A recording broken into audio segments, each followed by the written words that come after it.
घोर अंधेरा। जगन्नाथ मंदिर में सिर्फ कुछ दियों की टिमटिमाती रोशनी गर्भगृह में पसरी खामोशी को तोड़ रही है। मुख्य पुजारी परंपरा के अनुसार भगवान जगन्नाथ की मूर्ति को जगाने और स्नान कराने के लिए प्रवेश करते हैं। दिए की रोशनी में भगवान का मुस्कुराता चेहरा चमकता है। मोहन जी की आंखें रोज की तरह श्रद्धा से झुक जाती हैं, लेकिन आज कुछ अलग है। उनकी नज़र भगवान के ओंठों के कोने तक अटक जाती है।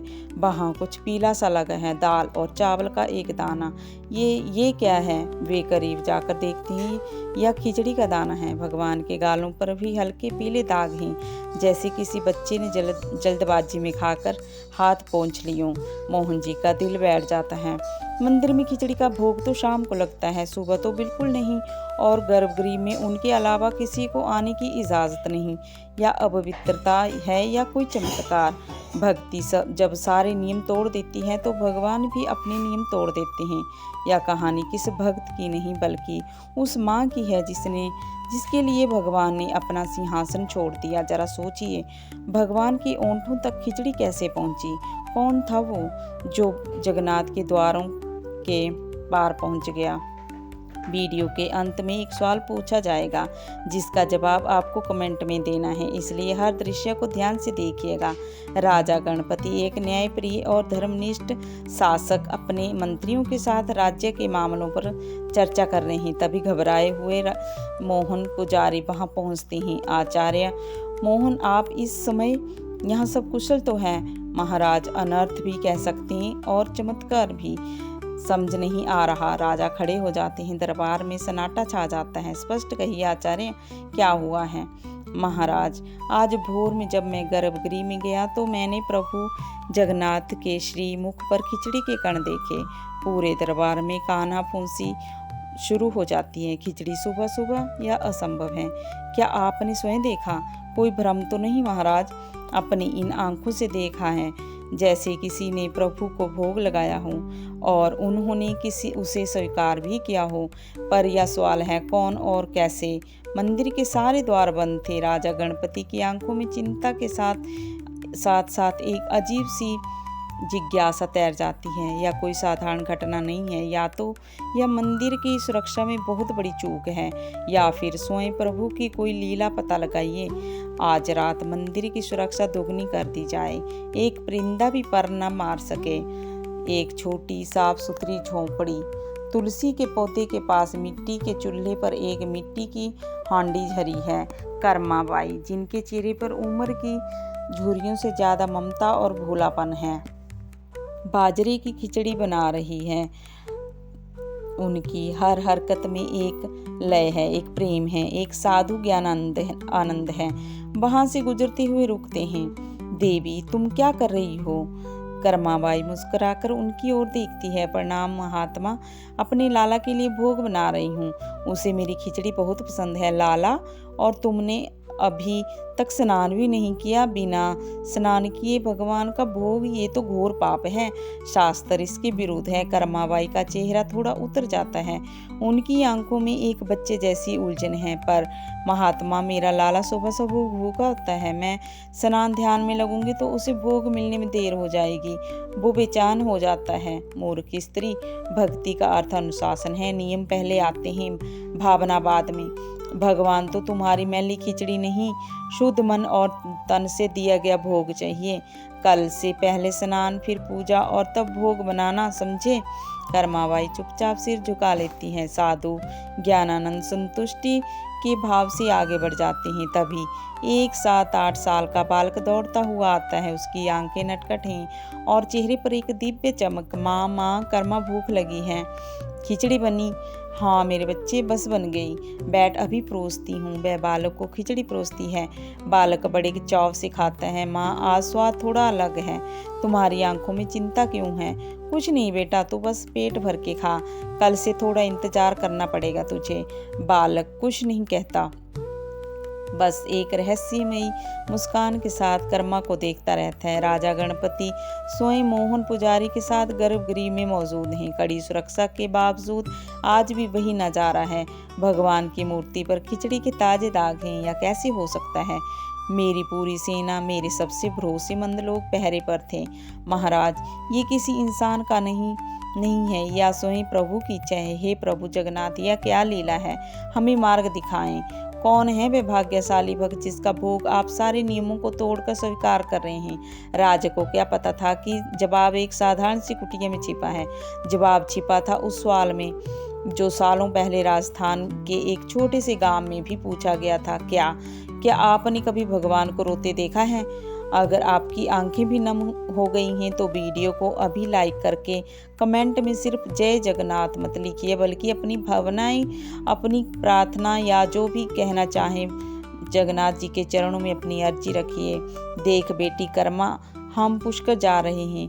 4 व 5 दिन लगेंगे। घर का और ठाकुर का ध्यान रखना। बिना भोग लगाए तू अन्न का दाना मुंह में मत डालना। जी बापूजी, मैं रोज अपने हाथों से भोग बनाऊंगी। माता पिता चले जाते हैं। कर्मा अगले दिन सुबह उठकर बाजरे की खिचड़ी बनाती है। एक कांसी की थाली में खिचड़ी, ऊपर से ढेर सारा घी और गुड़ डालकर वह उसे भगवान कृष्ण की छोटी सी मूर्ति के सामने रखती है। प्रभु भोग तैयार है, मैं जरा गाय को चारा डालकर आती हूँ, आप खा लेना, भूख लगी होगी आपको। वह काम करके लौटती है। थाली वैसी की वैसी रखी है। अरे आपने खाया नहीं, क्यों? क्या खिचड़ी अच्छी नहीं बनी या गुड़ कम रह गया? वह थाली में और गुड़ मिलाती है, फिर इंतजार करती है, कुछ नहीं होता। शाम हो जाती है। कर्मा को अब भूख भी लग रही है। उसकी आंखों में आंसू आ जाते हैं। प्रभु आप ऐसे क्यों कर रहे हैं? आप नहीं खाएंगे तो मैं भी नहीं खाऊंगी, मैं भूखे मर जाऊंगी। बापू ने कहा था आपके बाद ही खाना, खा लीजिए ना। उसका भोलापन, उसका हठ और उसके आंसू गर्भगृह में पत्थर की मूर्ति को भी पिघला देते हैं। एक दिव्य प्रकाश फैलता है। मूर्ति से स्वयं भगवान श्री कृष्ण एक बालक के रूप में प्रकट होते हैं। कर्मा उन्हें देखकर डरती नहीं, बस मुस्कुराती हैं, जैसे उसे पता था कि वो आएंगे। रोती क्यों है कर्मा? बस पर्दा लगा दो, मैं चुपचाप भोग लगा लूंगा। अरे इतनी सी बात थी, पहले कह देते ना प्रभु, न आप भूखे रहते न मैं उपवास करती। कर्मा अपनी ओढ़नी से पर्दा करके उन्हें अपने हाथ से खिचड़ी खिलाती है। भगवान पूरी थाली साफ कर देते हैं। राजा गजपति गहरी नींद में हैं। उन्हें एक स्वप्न आता है। स्वप्न में भगवान जगन्नाथ स्वयं उनके सामने खड़े हैं, पर उनका चेहरा उतरा हुआ है।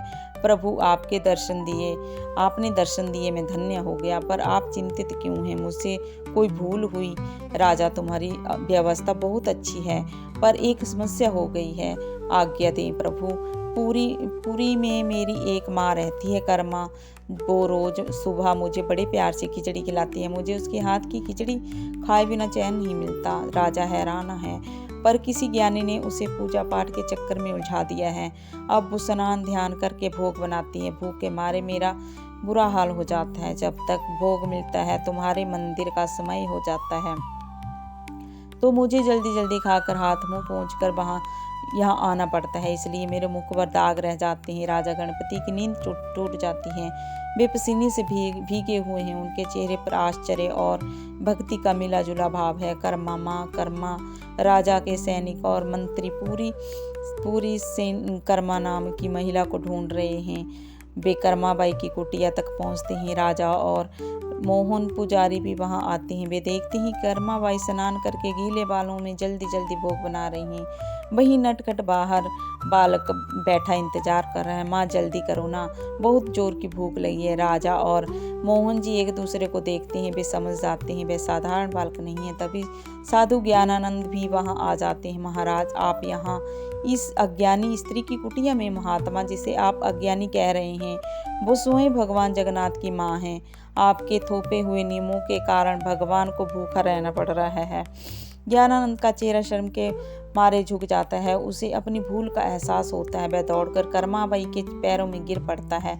मुझे क्षमा कर दो माँ, मैं शास्त्रों का ज्ञान तो पा गया, पर प्रेम का मर्म न समझ सका। आपकी भक्ति ही सच्चा शास्त्र है। आप जैसे पहले करती थी वैसे ही अपने लाला को भूल गए।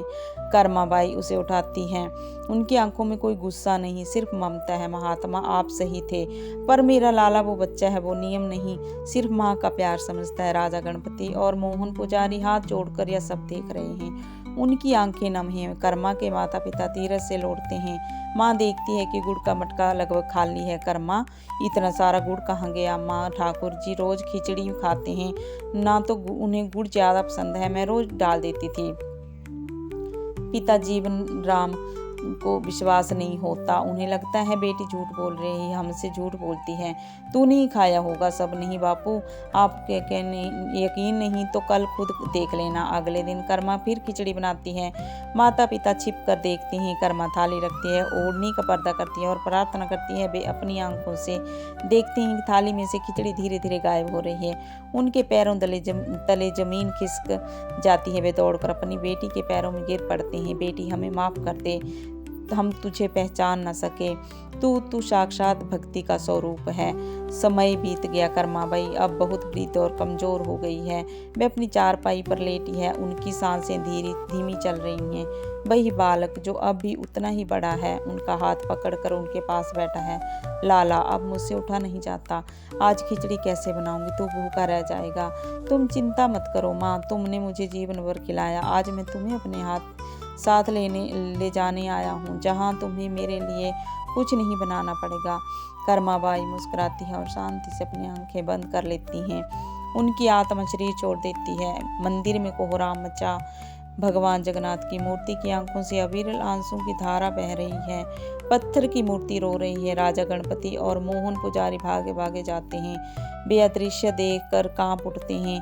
हे प्रभु, ये क्या हो रहा है? हमसे क्या अपराध हुआ? राजा गणपति समझ जाते हैं। वे हाथ जोड़कर प्रार्थना करते हैं। राजा को फिर स्वप्न आता है। भगवान जगन्नाथ एक छोटे बच्चे की तरह सुबह सुबह कर रो रहे हैं। राजा, मेरी माँ चली गई, मेरी कर्मा माँ मुझे छोड़कर चली गई। अब मुझे सुबह सुबह प्यार से खिचड़ी कौन खिलाएगा? अब मैं किसका इंतजार करूंगा? राजा की नींद खुलती है। उसकी आंखों में से आंसू बह रहे हैं। लेकिन यह एकमात्र माँ नहीं थी। ऐसी और भी कहानी है जहाँ भक्ति के भगवान को विवश कर दिया। राजा गणपति ने सभी पुजारियों और पूरे राज्य के लोगों को इकट्ठा किया। उनका चेहरा दृढ़ निश्चय और गहरी भावना से भरा हुआ है। आज से और इस सृष्टि के अंत तक भगवान श्री जगन्नाथ को अर्पित होने वाले 56 भोग से भी सबसे पहला भोग मेरी माँ, भगवान की माँ कर्माबाई के नाम से बाजरे की खिचड़ी का लगाया जाएगा, ताकि मेरे प्रभु को कभी ना लगे कि उनकी माँ उन्हें छोड़कर चली गई है। उनकी माँ अब यही है, हम सबके दिलों में और इस मंदिर की परंपरा में हमेशा के लिए। और इस तरह एक साधारण किसान की बेटी अपने निश्चल प्रेम और भक्ति से जगन्नाथ की माँ बन गई। आज भी जगन्नाथपुरी में हर सुबह दुनिया के सबसे शक्तिशाली भगवान अपनी माँ के हाथ की खिचड़ी के लिए एक बच्चे की तरह इंतजार करते हैं। अब देखते हैं आप में से किसने इस कहानी को ध्यान से देखा है। एक सवाल है आपके लिए, उत्तर दो। हो सकता है कि अगली वीडियो में आपका नाम आ जाए। प्रश्न, कर्माबाई पहली बार भगवान को कौन सी चीज का भोग लगाती हैं? ए, दूध और बी, केला। सी, बाजरे की खिचड़ी। सी, पूरी सब्जी। डी, दूध चावल। सही उत्तर कमेंट में लिखें। अगर आपकी आंखों में आंसू आ गए हों तो आप भी जगन्नाथ के भक्त हैं, जो इस कलयुग के सबसे जागृत देवता हैं। हमसे जुड़िए, सब्सक्राइब करिए और इस भावना को दुनिया तक पहुंचाएं। हरे कृष्णा।